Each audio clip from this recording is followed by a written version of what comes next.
See, I want it all. Y'all the great. Oh See, I yeah, want it that's an all. awesome song. Oh yeah, that's an awesome song. All right. Speaking of, I don't know, like the latest news that I was wanting to talk about was the 3iatlas. That comet that's supposed to be directed towards us is just doing some strange things. And China Mars orbiter captured a rare glimpse of 3iatlas.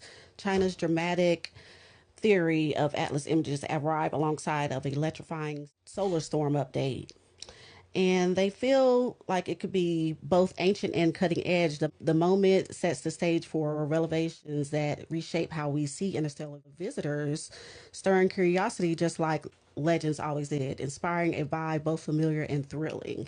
September 7th, 2025 began like any other day on the astronomy calendar, but it quickly became one of the most unforgettable moments modern science has seen for months. Researchers have been waiting for any updates on the mysterious observation, and it's just a lot of speculations. And NASA, they've been very silent. They haven't been releasing any photos of it, and they said it's been behaving strange, because it went behind the sun, and they're thinking, oh, it's going to blow up, it's going to dissipate, and it didn't. It seemed like it got stronger, like it was able to change direction, and it was like, okay, this thing is like really coming at us, and we're gonna see what's gonna happen around December 19th. They say, I don't know if it's like some type of.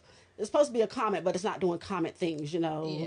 And it went past Mars and it dropped a whole bunch Did of. we have something like this before? Yeah, this is the third anomaly Yeah, like this, I was about to So, I mean, I don't think it's any real visitors. It's just a strange comet that's we never billions know and billions what's of really years going on old. out here, Yeah. so we can never say. Because the way they went past Mars and sprayed nickel, all on the Yeah. planet, it seemed like they were, trying to start Vegetation life. and all Right, of them right. It things, was like, yeah. yeah, this is weird. I'm like, what are they gonna do to us? But no, Okay, we are well, just all about the stars. Speaking of Kim Kardashian, look, why the scientists is mad at her because they was like, look, we've been trying to get a response from NASA, and Kim Kardashian tweets something at NASA, they respond back to her immediately.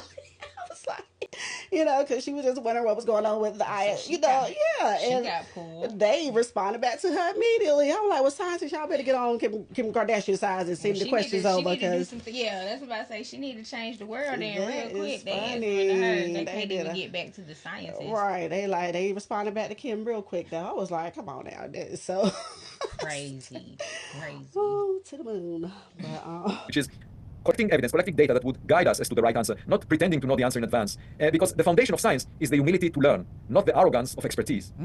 Okay. You mentioned strange facts, so I'm going to ask you what may seem as a strange question. If you built an alien ship, Avi, would you disguise it as a rock, or how would you camouflage it? Well, that's an interesting question because we all know about the Trojan horse that looked very innocent to the residents of the city of Troy and then brought a catastrophe to them. And so we should be suspicious. Now, we can figure out if there is anything inside the rock that might be suspicious, especially if the rock is disintegrating near the sun. So if it lost 20% of its mass and it still looks like a rock, then if it walks like a duck, it's a duck. So I would say that unless we detect a clear technological signature, for example, a radio transmission or some artificial lights, or we see that it maneuvers, or it releases some probes that arrive to the planets, the Earth or Mars. And I encourage NASA to look around Mars with the orbiters, the rovers, to see if there are any new objects that arrive there. Or, of course, my research team of the Galileo project, we check for any unusual activity near Earth that is in the months ahead after 3iatlas passed nearby.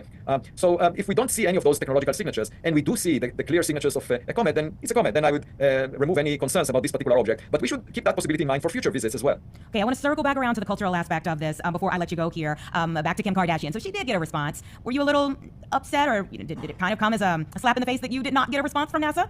Not at all. I actually extended an invitation to Kim to join my research team on 3iatlas because she seems curious about it. The acting administrator Duffy responded to her and said, it's a comet, nothing to do with aliens. So he was very dogmatic in his response. He's not a scientist, he just represents sort of the folklore of the mainstream right now. But in response, I offered her to join my team and we can figure it out together based on the evidence we have. So the fact that she's curious is a very positive aspect because, I see science as an opportunity to maintain our childhood curiosity. It shouldn't be dogmatic. We shouldn't pretend that we are the experts that know the answers in advance. It's just like a detective story. We have some evidence, we're trying to interpret it, to figure things out. And I would love to have Kim on my team. It's a very sincere offer. I haven't heard back from her, but I put it on medium.com as one of my essays. Well, it would be you, her, and her 354 million followers on Instagram trying to figure it out for sure.